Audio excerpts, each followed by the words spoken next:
The Great Yom Kippur Controversy. One of the primary roles of the avoda of Yom Kippur, as we shift our focus to Yom Kippur now, is the entrance of the Kohen Gadol into the Kodesh HaKadoshim, into the Holy of Holies. Certainly, that is the central moment of the entire avoda. The controversy is reflected in the following Mishnah, and it has to do with something which was going on during the Second Temple period, especially towards the end of the Second Temple period, when the kahuna overall was mainly taken over by the Sadducees, or the Tzdukim, and the conflict that they had with Rabbinic Judaism with the Pharisees, or the Prushim. And most of the time, the Prushim who were in charge of the Sanhedrin were able to control what went on, but there were certain moments when there was tension between the Prushim and the Tzdukim. I'm sure you're more or less familiar with the history of that background. The Mishnah in Yuma describes how they would take the Kohen Gadol for preparation during the week prior to the avoda to Yom Kippur itself, and they would train him and go through the avoda practice, etc. And then at some point towards the end, right before the day of Yom Kippur, Misaru ziknei beit din leziknei kuhuna ve'elu beit avtinus v'hishbiuhu. They would bring him up to the elders of the priesthood, and they would make him take an oath. And then after the oath, they would say goodbye and they would leave. What was the oath? Ishi Kohen Gadol, my master, the high priest, or Sir High Priest. Anu shluchei beit din ve'ata shlucheinu ushliach beit din. We are the representatives of the Beit Din. You are our messenger. You are a messenger of the Beit Din. Mashbin anu alecha b'mi sheshikein shmo b'bayit hazeh, shelo tishaneh davar mikol ma she'amarnu lecha.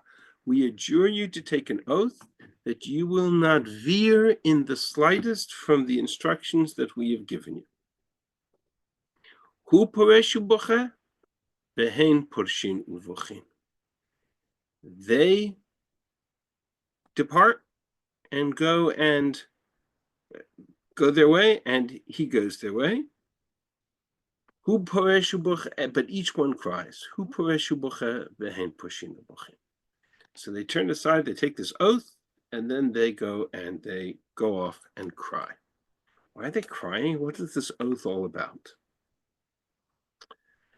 So the Gemara then expands and says the following: Hu poresh uboche. The Kohen Gadol turns and he cries. Vehem poshin ubochin, and they turn and cry. Hu poresh uboche shechashadu tzduki. He turns and cries because they have the audacity to suspect him of being a Sadducee. The reason they needed this oath was because of the potential that he was a tzduki, that he was a Sadducee. And they go and cry because Rabbi Shulman Levi taught you can't be choshev b'chsherim, you can't suspect somebody who is innocent. All of this for what? Kol kach lama shelo yitaken b'chutz v'yachnis kederech she'atzdukin oseh.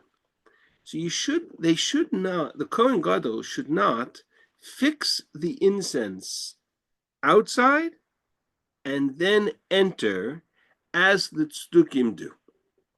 In other words, this whole elaborate ceremony was because at the heart of the avoda, there was one step in which the Sadducees and the Pharisees disagreed vehemently.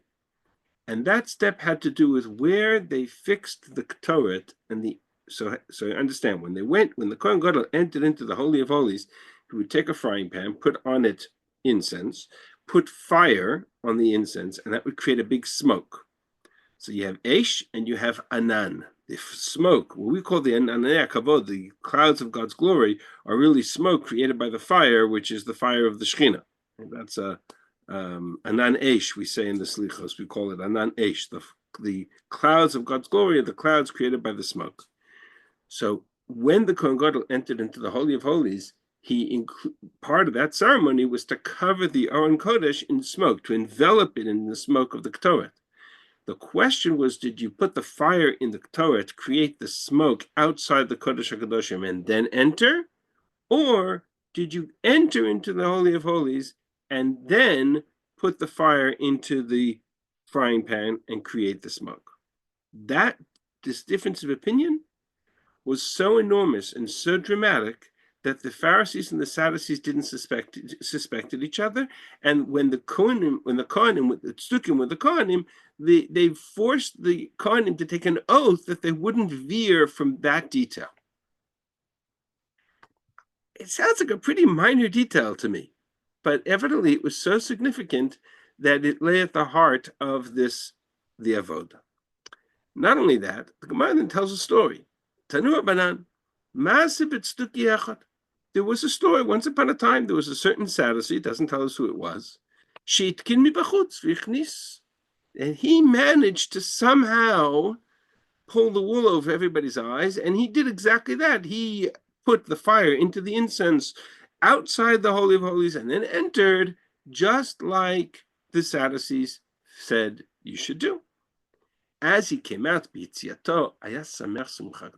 he was dancing and celebrating because he managed to change the sequence.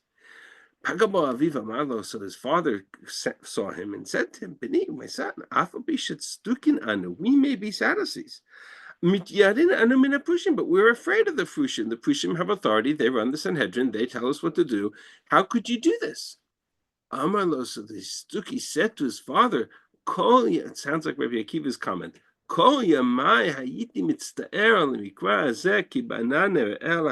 My whole life I yearned for that moment when I could fulfill the verse literally, with cloud shall I appear on the ark. When I have my turn to be the Kohen Gadol, I can fulfill this verse the way we, the Tzdukim, interpret it. Now it comes to my hands, I can do this and I shouldn't fulfill it. In other words, at the heart of this whole story, what I call the Great Yom Kippur controversy, lies what seems to be, on the face of it, one of the most detailed, minutia that you could have in the avoda. Who cares if you put the aish on the Ketoret outside the Kodesh HaKadoshim, you put it on inside the Kodesh HaKadoshim, you make the cloud and then you bring the cloud into the Holy of Holies, so you make the cloud in the Holy of Holies. Who cares? Why does it make a difference? Why are the Prushim and Tzdukim literally at each other's throats, accusing each other, forcing an oath upon each other, crying because they have to suspect each other? What is going on here? And just to make matters more interesting, when we talk about the Sadducees, we typically understand the Sadducees as those who interpret the Torah literally, and the Pharisees as those who interpret it according to the Midrash of Torah Shebaal Peh. That's not actually so accurate.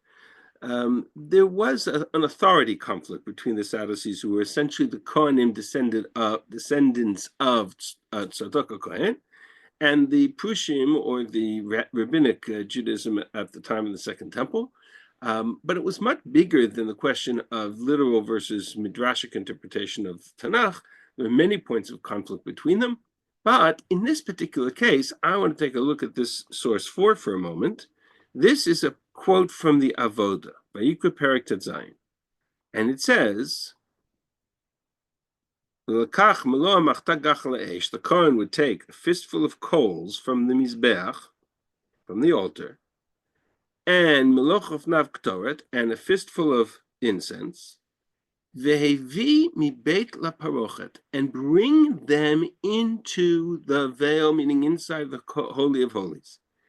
V'netan et ktoret ala eish, place the ktoret, the incense, on the fire, lifnei Hashem, in God's presence, meaning in the Holy of Holies, v'chisa anan ktoret et kaporet, and then the cloud created by the ktoret will cover the covering of the ark, which was the purpose of this whole smoke-filled room. Now, if I read this text literally, I don't have to go through any mental acrobatics to understand that the Pharisees were correct. The text literally says you take the fire and the Ktoret, you bring it into the Kodesh HaKadoshim, and there you place the Ktoret on the fire, and not outside, as the Tzdukim wanted to suggest. The Tzdukim are basing their interpretation on this phrase, Ki be'anan era'el hakaporet. I will be seen on the kaporet through the experience of the cloud. But that's a generic. That doesn't tell me anything whether it's inside or outside. And the text itself, Pasuk Yud Gimel, clearly states you place the Ktoret on the fire in the Holy of Holies, Lifnei Hashem, which means that from a textual perspective, the Pharisees were 1,000% correct. So what on earth was going on that the Tzukim were literally willing to risk their lives and their stature and their position as Kohanim to change this detail of the avodah of Yom Kippur to the point that they had to take an oath and they cried about being choshev b'chshemim, and a whole, what I call a whole geschäft, right? There's a whole to do about this little tiny minute detail of which, if I were to ask you, probably none of us ever heard of and really wouldn't care much about. What was going on? This is what. And could it have been an anti-Christian polemic? Not at this point in time. Christianity hasn't been invented yet. Okay. We're in the middle of the Second Temple period. Christianity hasn't been invented yet. The founder of Christianity hasn't been born yet. So there's certainly nothing Christian in this kind of conversation. Thank you. No problem.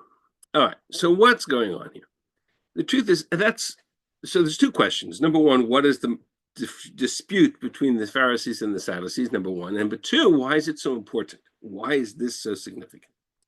And then just to add a little bit of intrigue, there's a third element to this conversation.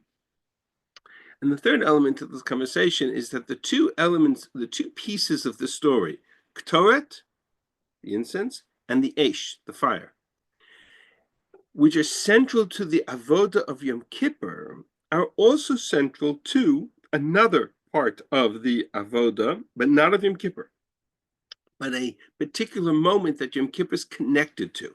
Yom Kippur is fascinating. When the Torah describes the sequence of events of what will happen on Yom Kippur when the Kohen Gadol enters into the Holy of Holies, it starts with the following statement. And I've only got the Hebrew on the screen for now, but if you scroll down, if you look down on the printed version of it that you have, you'll see the English translation is below. So if you're looking for the English translation, you'll have to pull it up at your end. I'm going to translate as we go. In a second.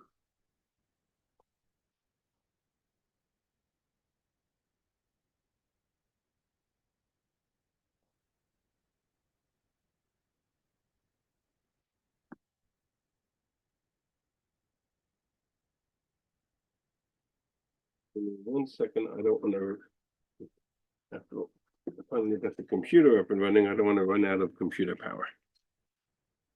Plug myself in. Okay. So if you look at the beginning of the Avodah of Yom Kippur, on source 6, left side, the entire story begins by Deber Hashem Moshe Acharei mot shnei bnei Aharon, after the deaths of the two sons of Aaron, bekorvatam lifnei Hashem ve'yamutu, because they came close to God or they approached and they died.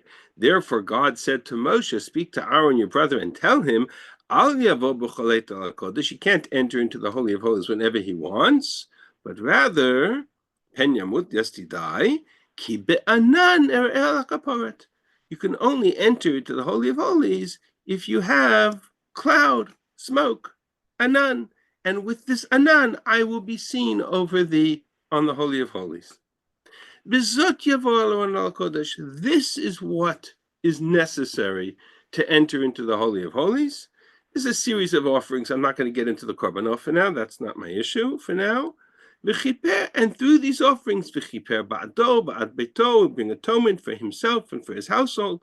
And then, after he brings all these offerings, he'll take fire from the Mizbeach, from the Mizbeach, and take Ktoret, and place the Ktoret on the fire inside the Holy of Holies.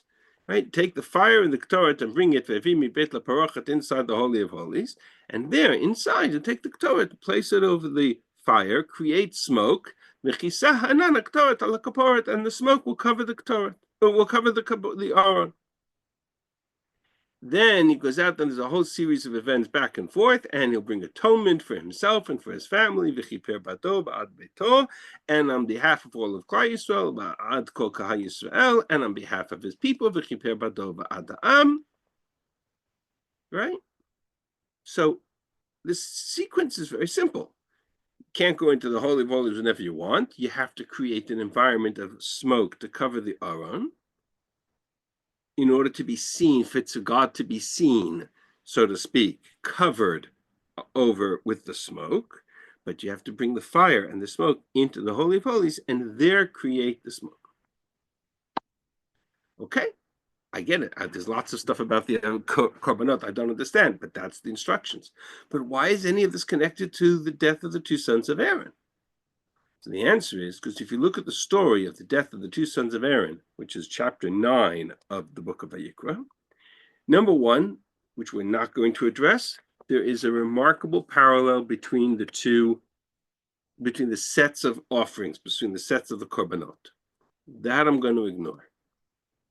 But on the 8th day of the building of the Mishkan, Moshe called Aaron and his sons and the elders, and he said to them as follows: take these various offerings, which are parallel.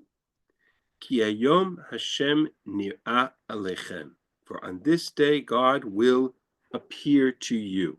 Notice the parallels, and I put most of the parallels, I've color-coded them. So just as in the 8th day you have nir'a, God will appear to you. In the Yom Kippur context, you enter into the Holy of Holies, and this is how God will appear in the Holy of Holies. They did what they were instructed. This is what God instructed you to do. Just like by Yom Kippur, it says, Bizot yavo avon HaKodesh. This is what you have to do. V'yeira alechem kvod Hashem. And then the Shechina, kvod Hashem, will appear to you. And bring atonement for you and for the people, just as on Yom Kippur, you bring atonement for you and the people. Right? Same language. And in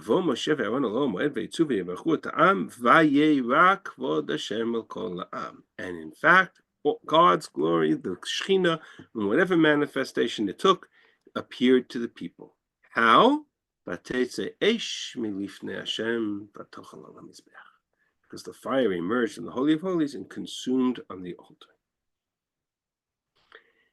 Next verse, beginning of chapter 10, Bnei Aaron, two sons of Aaron, Nadav and Avihu, they took their frying pan, their machta, and they put into it they put into it fire, some sort of offering of gachal esh, vayasimu lektoret, and they put the ktoret upon the fire, vayakrivu lifnei Hashem esh zera shelo tzivata, and they brought some kind of foreign offering, Eish meaning Ishe, or offering, which God had not commanded. But they say Eish milifnei Hashem batochalatam, and the fire went out from God and consumed them, and they died. That's the story of the death of the two sons of Aaron. So you can see the parallels in language to the story of Yom Kippur are very striking. Right? There's an appearance of God. There's a revelation of God on some kind. There's atonement for the people, and atonement for the Kohen, and atonement for the person. There is the instructions, bizot, this is what you have to do. Zeh hadavar, this is what you have to do. The main difference between them, however, there's a parallel, there's a contrast. The contrast is that the Shekhinah manifested itself in the dedication of the tabernacle. When Nadav and Avihu died, the Shekhinah's manifestation was through fire. The Shekhinah's manifestation in the Yom Kippur context of going into the Holy of Holies was Be'anan, was the cloud. And remember, there's a relationship between the cloud and the fire. The fire, when you place the Ktoret on the fire, it creates smoke. So the anan is created by the fire, and the fire by itself is right. Moshe Bnei Yisrael saw a fire at the top of the mountain. They saw a vision of God consuming fire at the top of the mountain. Fire is the manifestation of the Shekhinah in this context. The anan covers the fire, so it is right. So it doesn't destroy. Interesting observation here. This death of Nadav and Avihu, fire emerged from the Holy of Holies and consumed them. Fire emerged from the Holy of Holies and consumed the offering on the Mizbeach as well. So the Rashbam writes, and this will be relevant to us, that it was the same fire. ותצא אש מלפני השם מבית קודשי הקודשים דרך מזבח הזהב להקטיר קטורת שהוא קודם לקטורת התמין, ושם מצא בני אהרון את המזבח הזהב ושרפן. In other words, it's one event. The Torah just describes it as two events. Right? The Torah describes it as the fire came out to consume the offering outside of the Mizbeach, and the fire came out and consumed Nadav and Avihu, says the Rashbam, and I think it's the simplest pshat to understand the story, that they were in what we would call the wrong place at the wrong time. They happened to be standing in between the outer altar where the offerings were being brought and the sanctuary, and the fire came from the Holy of Holies and exited the sanctuary in the Holy of Holies and came to consume on the Mizbeach, and they were standing in the middle. Part of the pun, in the crossfire. And therefore they were consumed. In other words, where is this fire happening? Where is this entire avodah on the 8th day happening? It's not happening inside the sanctuary. It's happening outside on the courtyard, on the Mizbeach. That's where the Eish is emerging. Whereas on Yom Kippur, it's the exact opposite. You're taking that whole experience and now bringing it into the very confined space of the inner sanctum of the Holy of Holies, and transformed the Eish into an Eish that is covered with the smoke. So you're protecting yourself by covering the smoke so that the fire is not seen. Everybody understand the parallel I've just created? So from that perspective, you could even argue that the Tzdukim have a point, right? If the whole message is you don't want to see the fire is a consuming fire, so cover the fire with the smoke with the Ketoret, do so before you enter the Holy of Holies. But somehow in the understanding of the text was no, they have to enter the Kohen has to enter the Holy of Holies first, and then cover the fire, and then do whatever is done. Question is, why is this so important? What's going on? So I want to break this conversation down this year into two parts. One is to understand why it's so important. Why is there the slightest variation from the rules of the sanctuary were so devastating in the consequences? But the more important question that I want to address is, why is this debate about fixing it inside, fixing it outside, putting the Ketoret on the Eish inside, putting the Ketoret on the Eish outside, why is that so central? So let's start from the question of Nadav and Avihu. Let's go back to the basic question. What did they do wrong? What did Nadav and Avihu do wrong? At the end of the day, they were standing at the wrong place at the wrong time. What is Eish Zara Asher Lo Tziva Otam? B'kovatam lifnei Hashem, they approached God and they died. Foreign fire that it was not commanded to them. It says Rav Hirsch, and I want to highlight this interpretation of Rav Hirsch because this is really the central core. I don't have a translation of this into English. I apologize. My translations usually come from Sefaria, and Hirsch in Sefaria is the original German, which does not help me. Might help you, but it won't help me. אבל העובדה שברגע הגדול של שמחת האומה כולה ראו צורך לעצמם לקורבן יחיד, the notion that at this moment, when the entire congregation is standing there together in the courtyard of the temple, celebrating together, bringing communal offerings together, ready to see the revelation of God's presence, Nadav and Avihu took it upon themselves to bring their own personal offering, right, an eish of their own. They weren't properly prepared. They didn't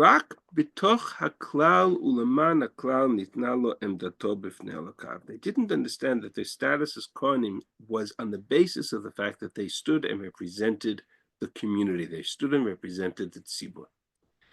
There's no place there for their own personal additional nuance. Hakrava ve'aktara zu dayo he'eder tzivui ala hakrava le'ofcha le'isur gamur. It's enough that God did not command it for it to have been prohibited. In other words, if you go back to the language, a fascinating observation, the phrase eish zara, a foreign fire. What does a foreign fire mean? That doesn't mean a fire from a foreign place. It wasn't from the Mizbeach. It means it was lo tzivautam, not commanded to them. And because it was not commanded to them, by definition, it was eish zara. What do we call what's the Hebrew name for idolatry? Avodah zara, right? What does the term avodah zara mean? It's not a term that appears in Tanach. Right? Avodah zara means a non-commanded service, a form of service of God not commanded by God. God demands gives us 613 commandments. That's enough. We don't need to make 614 or 15 or 16. Why? Because we want to go the extra mile. Avodah, that is zara, that is foreign, because not commanded. Asher lo tzivauta. And in this case, that's exactly what it was. They chose to act on their own. It's a very similar interpretation Hirsch offers to the explanation for what the sin of Adam and Chava was in the Garden of Eden.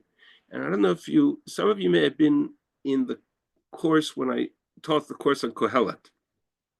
And we talked about the Garden of Eden in the context of Kohelet. Hirsch is a magnificent analysis of what the tree of knowledge was and why it was, what the significance of the command not to eat of the tree of knowledge.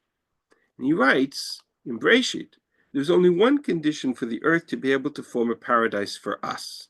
And the condition is this, that we only call that good, which God stamps as being good. And we call bad that which he declares as such. But not that we leave the decision between good and bad to our senses. If we place ourselves under the dictate of our senses, the gates of paradise are closed to us, and only by a long way round can man regain admittance thereto. That's an interesting sentence, and it'll be clearer once we come back to the next part of the shir. Sort of keep that in mind. Right? There's a long way around to get back to the paradise, or to get back to Gan Eden. The tree could have been called the tree of knowledge of good and evil in as much as it was to represent to man what good and evil was to be to him, what he was to recognize as good or bad. The tree, as we shall see later, was endowed with every attraction for taste, imagination, sight, reasoning, judgment. All one's senses declared it good, and God forbade it to be eaten. And therefore God defined it as bad. The tree was constantly to remind him of the teaching on which the realization of the whole purity and height of his calling depends. That being, according to the judgment of his bodily senses, his mind and understanding, a thing may appear absolutely good, yet the very best, and still to take it may be the contrary to the calling of man, may still be judged by God as a capital crime. The teaching that man is to recognize what is good and bad not by the judgment of his own senses or his own mind, but by accepting the will of God when it has been revealed to him. In other words, says Rav Hirsch very simply, what was so special about the Eitz Hadat, that good or evil, that God said you can't eat of the tree, and if you do, you will die? Nothing. There's no special quality to the tree at all. The tree was a symbol of authority. Who determines what is good and what is bad? The symbol of that authority was the question of, God says it's bad, you're not allowed to do it. If you decide you think it's good, that means that you've usurped that authority and you've changed the rules. Well, you can't serve God on your own terms, because then you've created God in your image instead of the other way around. We serve God on God's terms. And that lies at the core of what the message or the tension of the Garden of Eden was all about. And if you abandon that, if you usurp that authority over good and evil, what was the punishment? The punishment was, right? What was the punishment for eating of the tree of knowledge? Death, right? Well, the punishment was death. Initially, it was the day you eat of the tree, you will die. So, did they die on that day? No, but they were banished from the Garden of Eden. Now that man has become like one of us, meaning has usurped the authority of God, lada'at tovara, as an authority, as the decider over good and evil, now if I give him access to the tree of life and he lives for eternity, now he has both the authority over this world and the eternity over this world. That makes him godlike. You can't do that. Man is man, God is God. And initially, man was placed in the Garden of Eden to live forever if he was willing to recognize God's authority. The moment he usurped that authority and ate of the tree and decided on his own that this was his world, so to speak, Eitzadat Tovara, then death had to become the alternative way by which he would realize it was mortal and not God and not godlike. And therefore God expels him from the garden. Vayigaresh et Adam, he expels man, Vayashken mikedem Gan Eden, and placed at the entrance to Gan Eden the Kruvim, two angels called Kruvim, together with a fiery sword, Vetlat Achedav Mitapechet, to guard the access to the Eitz Chaim, so that he will no longer have access to the Eitz Chaim. So what's left of the garden? What's left of the garden after man takes this world from by authority, by force? What's left of the garden is a tree of knowledge, the tree of life, Eitz Chaim, and the Kruvim that guard access to it. Because into the Garden of Eden, to access the Eitz Chaim, you can only do so if you are willing to submit yourself to the will of God 100%.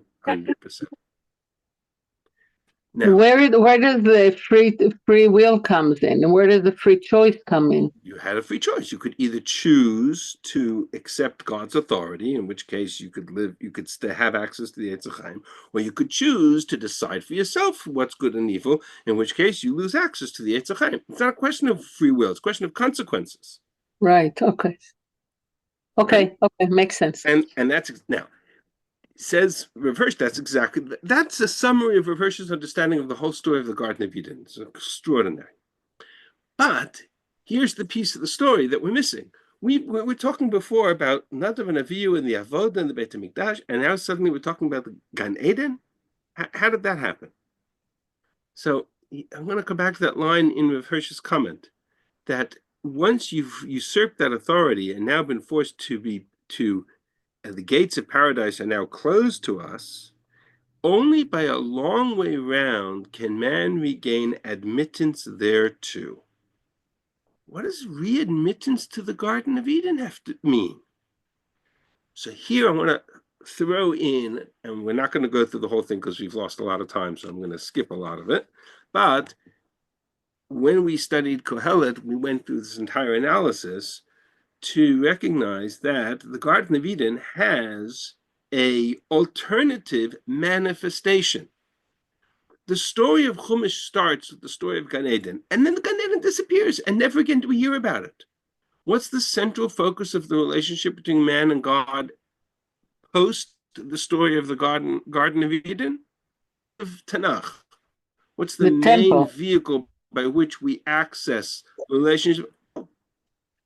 And lo and behold, the temple and the Holy of Holies and the Ark of the Holy of Holies is exactly a replacement, or that which serves as an alternative or replacement of the story of Gan Eden. There's a lot to unpack here, but I'm going to do it very briefly. Yechezkel Perek Chavchet has a whole description of the Nevu, king of Tzor. The king of Tzor was a partner with Shlomo Melech in the building of the Beit HaMikdash, and there's a kind of this imagery of the king of Tzor, whose arrogance is such that he thinks that he is wiser and stronger and more powerful than anybody else in the world. Yan titchat livavcha kelev Elohim. He thinks he is like God, immortal, can live forever, can be all powerful. So which the Navi says to him, I'm going to bring the sword. Let's you say, I am God in the presence of the sword that's going to do you through. Okay, that's one part of the story. But that's less the issue. The issue is what made the king of Tzor so arrogant. You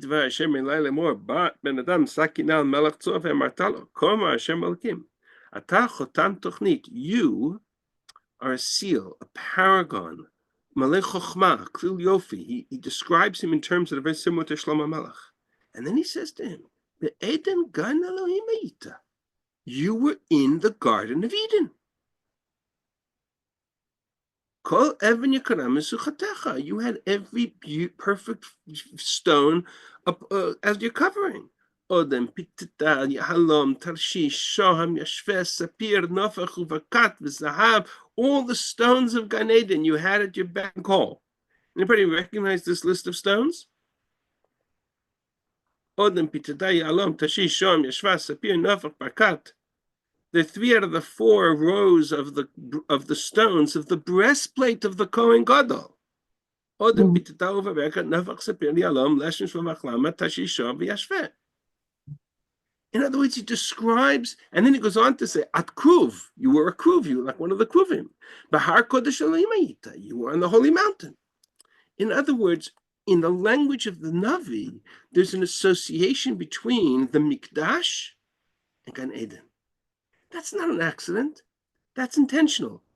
But he even has a description of a water, that source of water that flows from underneath the temple and goes down to the Dead Sea and revives the Dead Sea and gives it life with branch trees growing on either side. It's a whole, I'm going to skip that piece, but it's also fascinating.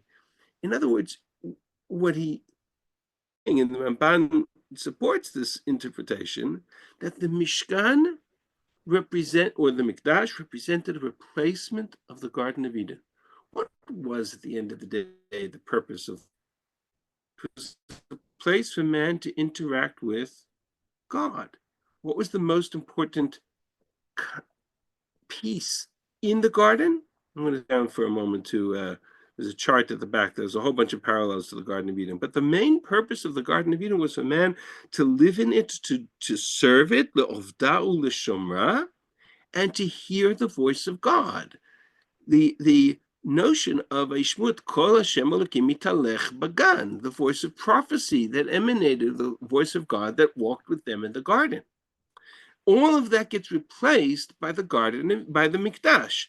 The voice of God, the voice of prophecy, comes from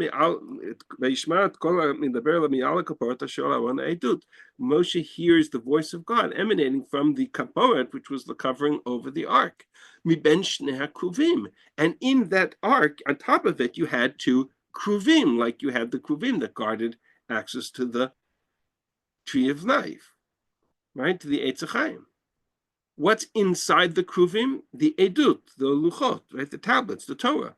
Torah is called in Mishlei Eitz Chaim Hilamachazikim.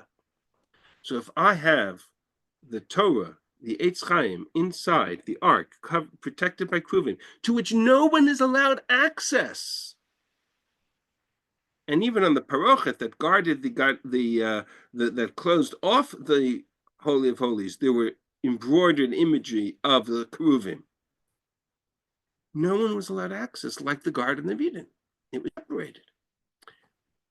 The only access you could have to the Garden of Eden, to the Holy of Holies, was the only access to the Holy of Holies?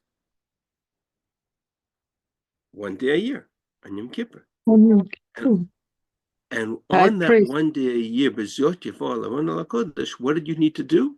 You needed to submit yourself completely to the authority of God.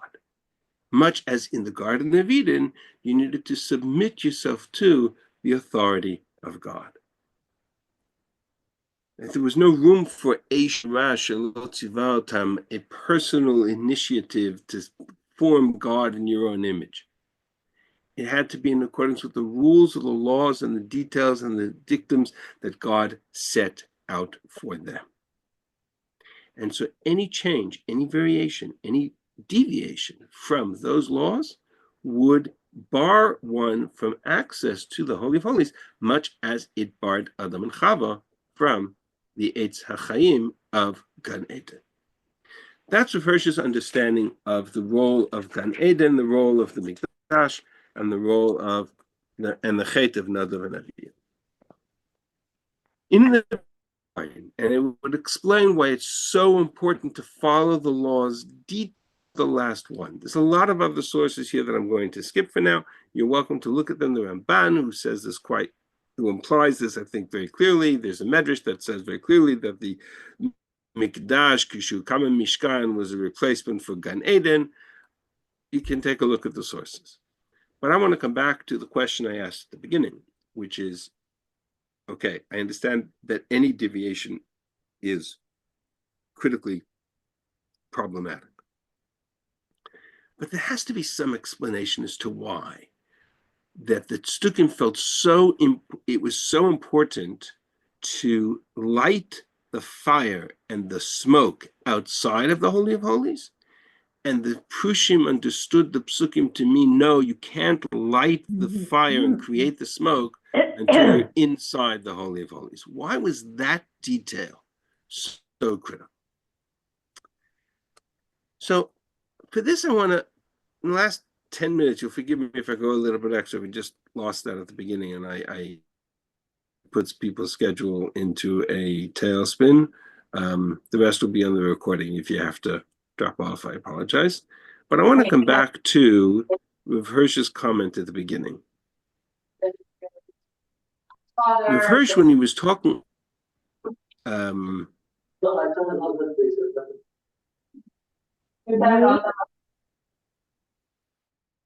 Hirsch, when he was talking about the role of the Kohen of Nadav and Avihu and why this deviation was so devastating, makes the observation that when we are entering into this moment of revelation, a moment of connection to God, the role of the Kohen was not to serve as an individual, but to serve betoch haklal ulaman haklal nitna lo emdato bifnei Elokav. The notion that the Kohen serves not for himself, but on behalf of the klal, on behalf of the tzibur. And I want to expand that piece of the story for a moment. What does it mean to serve as part of the klal, as part of the tzibur? Why is that so central? Let's go back to where we were, which is towards the end. This notion that the Kohen Gadol represents the community, represents the tzibur, and not the himself, and not his own personal avoda, but rather part of he's a shaliach, he's an agent of the community as a whole. This is reflected in a couple of the early sources we saw at the beginning. For example, the Rambam writes in the Laws of Tshuva that what's the primary avoda of Yom Kippur? The primary avoda is this 2 goats, one that gets brought on the altar and the other that gets sent off to the desert. This scapegoat, as it's called in English, right? Hence the term scapegoat, Lifi shehu kapara al kol Yisrael, because its atonement is for all of Israel, kohen gadol mitvada alav alashon kol Yisrael. The vidui there has to be in a communal language. He has to say, we, all of Israel, mitvada alav kol avonot bnei Israel. In other words, the Rambam understood that part of the role of the Avodah of Yom Kippur, or the primary role of the Avodah of Yom Kippur, was to represent the tzibur, to represent the community as a whole. In fact, that's exactly what if I go back to that chart for a moment that's exactly what the Torah says. That when the Kohen comes to bring atonement, he brings he has to first bring atonement for himself and his household, the Chiper Bato Vad Beto.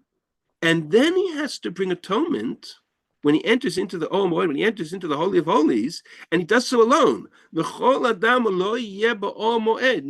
else is allowed to be in the Hakadoshim with the Aura, with the Kohen.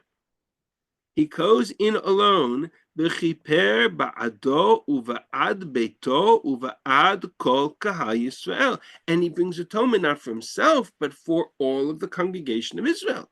And he brings atonement for the entire people, meaning those who are gathered in the temple and those who are even not gathered in the temple. The entire congregation of Israel stands there with him. He's not alone. And he dare not be alone, even though he's physically alone in the Holy of Holies. He has to understand that his role is to be a representative, a shaliach of the entire tzibur. What does the Mishnah in Yuma say when they challenged the Kohen Gadol? They accused him possibly of being a tztuki and changing the sequence, which we'll explain in a moment. What do they say to him? They say to him, Ishi Kohen Gadol, Anu shluchei beitin v'ata shlucheinu shliach beitin. You are our representative. You have no place in the Kodesh HaKadoshim. You have no place in the Avodah if you think it's for yourself alone. You represent the tzibur. You represent the people. You are our shaliach. Why is that relevant to the oath about being a tzduki and changing the sequence of the Torah? I think it's not only relevant, I think it's at the heart of the debate, the dispute between the Pharisees and the Sadducees over this issue. What do I mean by that? Sorry, I didn't want to repeat the sources, so somewhere at the beginning, somewhere at the end. There are two places in Chumash where we find the question of the sequence of the Kohen, or in this case, Moshe, because he's going to serve as the representative, the Kohen in this case, the people, and the cloud of God's glory. That sequence, those three elements. I want to draw out a chart for a second. In Shemot Perek Mem, the very end of Sefer Shemot, when the Mishkan is built, after they've been forgiven for Chet Egel, after they've done everything they need to do, etc. This is like the climax of the whole story. The cloud covered the Ohel Moed. Remember, the cloud is the cloud created by the fire. Uchvod Hashem maleh Mishkan. The cloud covered the tent, and the Shechina, the Eish, filled the Mishkan itself. Where was Moshe at that moment? V'lo yachol Moshe lavo al Ohel Moed ki shechan alav ha'anan uchvod Hashem maleh Mishkan. Moshe was not in the temple. Moshe was outside it because Moshe couldn't enter it because it was filled with the fire and the cloud of God's Shekhinah. Now contrast that picture with the following. After Chet Egel, in Shmot Lamed Gimel, Moshe ha'ol, at that moment, just to give you a quick summary of events. After the sin of the golden calf, Moshe initially is on the mountain for 40 days. The people sin of the golden calf. He comes down the mountain, and then the pasuk says, and you don't have it here, I apologize, that Moshe took his tent, took it outside the camp of Israel, Moshe yikach et ha'or v'natan lo mechutz lamachana, and called it Ohel Moed, the tent of meeting. When Moshe would come to his tent, which was now outside of the camp of Israel, the cloud of God's glory would come down. And would stand by the tent, v'diber Moshe, and speak to Moshe. And the people would see the Amud, the Petach Ha'oel, the people would see the cloud standing at the entrance of the tent, and Moshe inside the cloud, Diber Hashem Moshe, and God spoke to Moshe face to face. So if I have the people outside, this is a new Oel Moed, right? This isn't the Mishkan. This Oel Moed is Moshe's tent.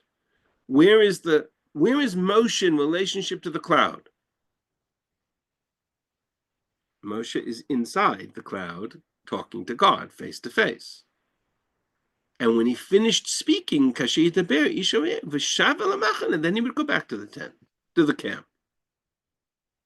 Meaning I have the camp of Israel, because this was a moment in which God was angry at the people.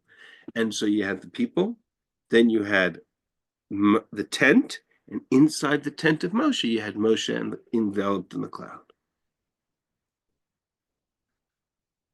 God was very critical of Moshe for that. There's a Gemara Brachos in which God says to Moshe that he has to return his tent to the camp. I'm going to leave that for a moment.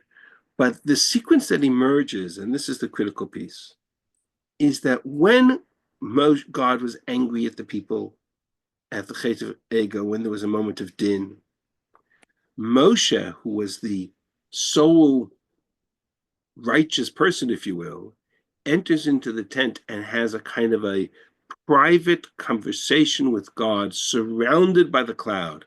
Where is the cloud? It has enveloped the tent and Moshe. Whereas once the people are forgiven, and now Moshe is returned his tent to the people, to the camp, then the cloud envelops the Mishkan and Moshe is outside it. Essentially, that, I think, is the parallel to the story of the Tzdukim and the Prushim. Meaning, in the context of the Prushim, and I give you a little chart at the end to kind of work it through, if you take the fire and you bring it into the tent, to the Oel Moed, as a frying pan of fire, and in the one hand, and incense in the other, and you put the incense into the frying pan or into the fire inside the tent, what is the inside the Kodesh HaKadoshim? What does the cloud envelop?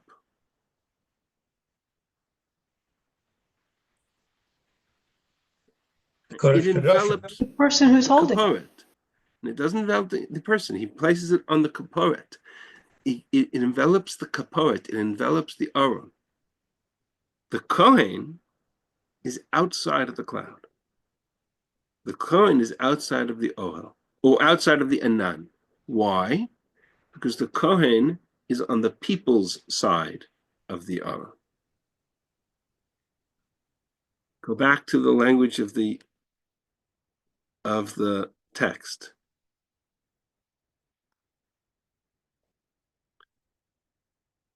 V'natana taktoret al ha'esh lifnei Hashem, place the Ketores on the fire before God in the Holy of Holies, v'chisa anan haktoret et kaporet, so that the cloud would envelop the Aron itself, the Kaporet, the Kruvim.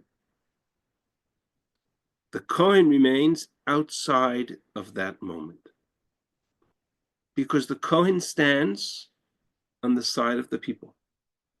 The Kohen is a representative of the people. He is the shliach ha'am. He is the messenger of the people. And so the whole role of the Kohen is different. The way the Pharisees understood the Avodah and the way that Tzdukim understood the Avodah had to do with the status of the Kohen. To the interpretation of the Prushim, the Kohen was a representative of the people. And like Moshe, he stood with the people as the Aron was enveloped in the cloud. The interpretation of the Tzdukim was the exact opposite.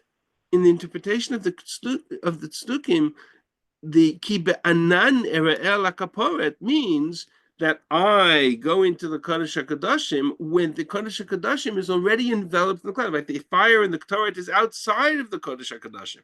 I place the Ktoret on the fire outside of the Kodesh HaKadoshim. I envelop the entire chamber in the cloud. And then what does the Kohen Gadol do? He enters into the cloud. And so in the world of the tzdukim, in the world of the mindset of tzdukim, the Kohen Gadol was a special status, was an elitism. And that elitism allowed the Kohen to enter into a private connection with God, hovered, enveloped by the cloud. The people are outside it, but the Kohen is a special status, an elite. The Kohen is inside. And that's exactly the conflict between the Pharisees and the Sadducees throughout the Second Temple period. Whether the kahuna was an elitism or not, whether the status of the Kohen emerged as a representative of the people, or whether he had his own status and therefore make the rules and the interpretation and have their own choice and be separated from the rest of the tzibur. So to the world of the tzdukim, the people were outside. The Anan was created before the Kohen enters into the Ohel, and then the Kohen enters the Ohel. And now inside the Holy of Holies, the Kohen is there together with God by themselves. The language of the Prushim, it's the other way around. The fire that creates the cloud envelops the Kaporet, it envelops the Aron. It envelops the cloud. There's nobody inside that Aron except the Rebbeinu Shalom, because the Kohen's role is always to represent the people, the tzibur. So that helps understand a little bit the great controversy over this particular nuance or change. It wasn't so much one little nuance or change, it was actually much bigger than, have I been blurred this whole time? Right? It was actually much bigger than just the question of where do you do the Ktoret, but represented a kind of a whole mindset of the status of the role of the Kohen. Did the Kohen stay, was he representative of the people? Did he come into prayer on behalf of the people, go out to pray to the people, to bring a message to the people? What was the relationship between the Kohen and the people? To the Tzduki, he was an elite, stood alone, separate from the role of the people. To the Prushim, he was a shluchei bezdin. He was nothing more than a representative of the people. And like Moshe Rabbeinu, he stood outside of the cloud as the cloud enveloped the Aron, and he, representing the people of Israel, after bringing atonement and all of the korbanot of the day, could re-enter the Holy of Holies as if they were re-entering Gan Eden. Moshe, together with all the people of the Kohen, together with all the people he represented. That's the story of the great controversy. I apologize for the timing and the computer. Bezrat Hashem, after the Chagim, I will get this all sorted out so we will not have this problem moving forward. Thank you for your time and for listening. Very beautiful. Can I make one suggestion? Yes. Moshe Rabbeinu was Anav Mikol Adam. Anav, Anan. There's a wordplay there. Maybe. It's interesting. And Something to explore. Miriam and Aaron were like Nadav and Abihu in their disagreement as to his role. Okay. Shkach. I thought you were going to say that the controversy was because the Kohanim wanted to be like Moshe, to put his head in the cloud when he talked to God. So it's interesting. Moshe puts his head in the cloud and talks to God only when there's that middle time when the people are when God is angry at the people. So Moshe has his own separate mechitza, his own separate kind of private conversation. But when Moshe is, but at the end of the Chumash, Moshe is clearly outside of the cloud. If I go back to that pasuk, it says that when Moshe would go into the Holy of Holies, he would hear the voice of into the sanctuary, into the Mishkan. Uvavo Moshe la'oel. He would hear the voice of God emanate from the Kodesh HaKadoshim and come to him. Yeah. But he always stood on the side with the people. He Yeah, only enters into the cloud separate from the people when the people have sinned. That's the Yeah, well, distinction. I assume that was, that the Kohen is going because the people have sinned, and so he wants to be like Moshe and to be in the cloud, Right, but but the whole I don't know. message is that it's after the atonement. That's the controversy between right. Similar kind of analysis. He's not, God doesn't speak to him, he speaks to himself. Midaber. I wonder whether that's relevant. Yeah. That's all definition. Thank you. All right, thank you very much. Can I ask a question? Sure. Can I ask? Okay. When wasn't like the role of the Kohen wasn't changed by Shmuel? Like when Eli was the one that separated himself from the people, and his children that were also punished for being above the people and not representing the people, and they also did all those things with the korbanot. Wasn't Shmuel making that kind of a revolution and changed it? So where did it go backwards again? So that's Tzdukim. I mean, there are always individual Kohanim. We're jumping 1,000 years between the story of Eli and the story of the Tzdukim. So in 1,000 years, lots of things happen. Tzdukim is the end of the Second Temple period. Eli is even before the First Temple. So there's a big, I'm making too much of a connection. Okay. Yeah, there's a very big gap there. Can I have one small question?